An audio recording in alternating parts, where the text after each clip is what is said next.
नमस्कार, जय श्री राम। आप देख रहे हैं G19 टीवी मानवाधिकार क्रांति। मैं पत्रकार अमरेश कुमार सिंह। आज इस वक्त हम आए हुए हैं फतुहा शहर के दरियापुर अवस्थित बाबा कटैया घाट स्थान पर और श्री राम जानकी परिसर में। आज इस परिसर में हर वर्ष की भांति अन्नकूट महोत्सव का भव्य आयोजन किया गया है और यहाँ पर आप देख सकते हैं कि भगवान के श्री चरणों में सैकड़ों प्रकार के व्यंजन मिष्ठान जो भी बन सका है यहाँ पर भगवान के श्री चरणों में अर्पित किया गया है। और इस दूसरे तरफ इस क्षेत्र के जो श्रद्धालु भक्त हैं इस मंदिर परिसर में आए हुए हैं इस समारोह में सम्मिलित होने के लिए और भगवान के श्री चरणों में अपना श्रद्धा सुमन अर्पित करने के लिए। और इस जगह पर कुछ इस क्षेत्र के माननीय लोग हैं जिनकी उपस्थिति भी हुई है। तो यह अन्नकूट महोत्सव जो अन्न प्रकृति और भगवान के समर्पित करने का जो महोत्सव है, इसकी क्या विशेषता है, इसका पौराणिक क्या महत्व रहा है, आज के समय में इस महोत्सव से जुड़ करके हमारे हिंदू सनातनी हजारों लोग किस तरह से इसका लाभ उठा रहे हैं, हम जानने का प्रयास करते हैं। हम जानना चाहेंगे इस मंदिर परिसर के पीठाधीश्वर महंत रहे श्री राम सुंदर शरण जी महाराज जी से। महाराज जी, हर वर्ष की भांति आपने इस वर्ष जो अन्नकूट महोत्सव किया है, इस संदर्भ में आप लोगों के बीच में क्या संदेश देना चाहेंगे? भगवान के उत्सव मनाया जाता है, प्रत्येक वर्ष के भांति इस वर्ष भी उत्सव मनाया गया है। और जितने प्रसाद तो हर एक चीज बना के लोग घर में सब खूब खाते हैं, लेकिन ये भगवत प्रसाद, भगवान के भोग लगने के प्रसाद, दर्शन करने से, प्रसाद पाने से आनंद होता है। इसलिए सबको भगवान के अर्पण करके प्रसाद ग्रहण करने से अच्छा। बिहार के राजनीतिक विश्लेषक के रूप में जाने जाते हैं अरुण पांडे सर क्या कहना चाहेंगे? देखिए, ये प्राचीन ऐतिहासिक कटैया घाट मंदिर में यह जो आयोजन हो रहा है, हर वर्ष की भांति आयोजन होता है। और दीपावली के बाद ये भगवान कृष्ण को समर्पित आज का जो उत्सव है गोवर्धन पूजा और अन्नकूट पूजा। अन्नकूट का मतलब हुआ अन्न का ढेर। आज अन्न से संबंधित आप देखते हैं कि यहाँ तो 56 प्रकार का, आज कितने प्रकार का भोग है महाराज जी? तो 100 से अधिक 100 से अधिक ऊपर का ये व्यंजन भगवान कृष्ण है। ऐसे अवसर पर हम सब, मैं अपना सौभाग्य मानता हूँ, महाराज जी की असीम कृपा आशीर्वाद है कि ऐसे अवसर पर हम सब चुकते नहीं हैं यहाँ आना। और आज इस अवसर पर आए हैं, बड़ी खुशी की बात है। और फिर सकल जिसको कहते हैं बंधु बांधव मित्र सब आज भगवान के इस आंचल में सब लोग अपनी आराधना अर्पित करेंगे। सुख शांति समृद्धि उनको हो, इस कामना के साथ आज प्रसाद ग्रहण करेंगे। इस वक्त जी धन्यवाद सर। बाबा अस्तानंद बाबा, थोड़ा अपने श्रद्धालु भक्तों को थोड़ा मार्गदर्शन कीजिए इस अन्नकूट महोत्सव को लेकर के। अभी जो यहाँ आनंद उत्सव उमंग लोगों में देख रहे हैं, माताएं, बच्चे, बच्चियां, भाई सब आनंदित हैं, उत्साहित हैं। तो प्रश्न होता है कि यह आनंद क्यों, किस बात का है, लोग पूछते हैं।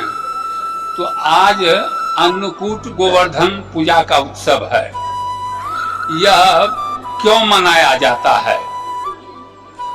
तो द्वापर युग में ब्रजवासी लोग इंद्र की पूजा करते थे। तो श्री कृष्ण ने कहा कि आप लोग इंद्र की पूजा करते हैं, तो भगवान इंद्र आपके भोग को स्वीकार करते हैं, आपके प्रसाद को पाते हैं? तो कहा कि नहीं। तो आप लोग गोवर्धन भगवान की पूजा करें, जिनके ऊपर हमारी गायें चरती हैं, जिनसे हमारा कृषि भरा पूरा रहता है। तो उनकी पूजा करें और गोवर्धन भगवान साक्षात आपके प्रसाद को पावेंगे, पान करेंगे। तो ब्रजवासी लोग गोवर्धन की पूजा करने के लिए चले उत्साह के साथ। इंद्र को गुस्सा हो गया कि हमारा अपमान करके ये गोवर्धन का पूजा कर रहा है। वो तो देवताओं के राजा हैं। मेघ को आदेश दिया बादल को कि जाओ ब्रज को बहा दो। संवर्तक नामक मेघ को भेजा गया। वो इतनी जोरों की वर्षा करने लगे वहां कि सारे ब्रजवासी घबरा गए कि इस लड़का के कहने पर हम लोग तो अब विनाश हो जाए। हाँ, बच्चा के कहने में हम लोग रह गए, अब तो हम लोगों का कोई उपाय नहीं है। तो श्री कृष्ण ने कहा कि अरे ब्रजवासियों, आप घबराओ नहीं, गोवर्धन भगवान आप लोगों की रक्षा करेंगे। सब मिलके गोवर्धन भगवान को उठाओ। तो सारे ब्रजवासी लगे, उठाए तो भगवान कृष्ण। तो बादल जो है वह वर्षा करते करते थक गया और गोवर्धन के नीचे ब्रजवासी लोग जो थे अपने गौओं के साथ, परिवार के साथ आनंद पूर्वक रह लिया।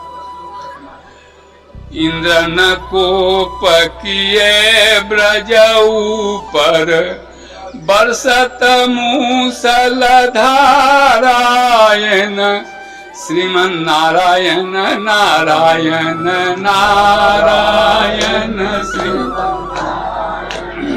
पूरत ब्रज को राखी लिए, नख पर गिरी बर धारायण, श्रीमन नारायण नारायण नारायण।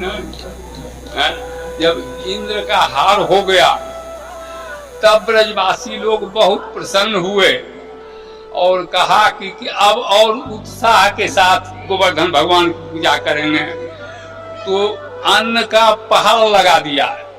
आप देख ही रहे हैं कि इतना अन्न जमा हुआ उनके पूजा में और गोवर्धन भगवान सबके भोग को पा गए।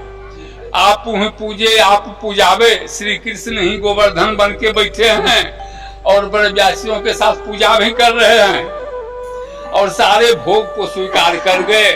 ब्रजवासी आनंदित हुआ और तब श्री कृष्ण ने कहा कि जो इस उत्सव को मनावेगा उसके यहाँ धान्य धान अन्न वस्त्र की कमी नहीं होगा। उनके यहाँ अन्न का भंडार रहेगा, पहाड़ रहेगा। इसलिए हम लोग उस दिन से अन्नकूट गोवर्धन पूजा मनाते हैं। बोलिए गोवर्धन भगवान की, अन्नकूट उत्सव की, वृंदावन बिहारी लाल की जय। जैसा कि आपने यहाँ पर देख रहे हैं कि संत महात्माओं ने अपने इस अन्नकूट महोत्सव के लेकर के बड़े ही मार्मिक रूप से, विस्तृत रूप से जानकारी दी है। और आप यहाँ पर देख सकते हैं कि सैदनपुर से चल करके समाज सेवी इंजीनियर गोपाल शंकर सिंह भी आए हुए हैं। क्या कहना चाहेंगे भैया? अरे बहुत अच्छा लगा कनेक्ट। पहले तो इन लोगों को धन्यवाद देते हैं कि इन्होंने आयोजन बहुत अच्छे से किया है और हमको बृहद तरीके से जानने को मौका मिला कि क्यों ये पर्व मनाते हैं। तो इसके इसलिए बहुत बहुत धन्यवाद। और हम इस संस्कृति को आगे भी बढ़ाते रहेंगे कि आगे वाला आने वाला जनरेशन भी कंटिन्यू कर सके इसको और इसका इम्पोर्टेंस को समझ सके। आपने देखा और सुना भी कि आज कटैया बाबा के इस परिसर में यहाँ पे सैकड़ों के संख्या में इस क्षेत्र के श्रद्धालु भक्त, स्त्री पुरुष, बच्चे बड़े ही उत्साह से भक्ति भाव के साथ यहाँ पर आए हुए हैं। और अभी अभी यहाँ पर भगवान के श्री चरणों में भोग स्वरूप आरती भी किया गया है। और इसके साथ ही अभी यहाँ पर जो है से एक भोज भंडारे का भी जो आयोजन किया गया है। जय हिंद, जय श्री राम।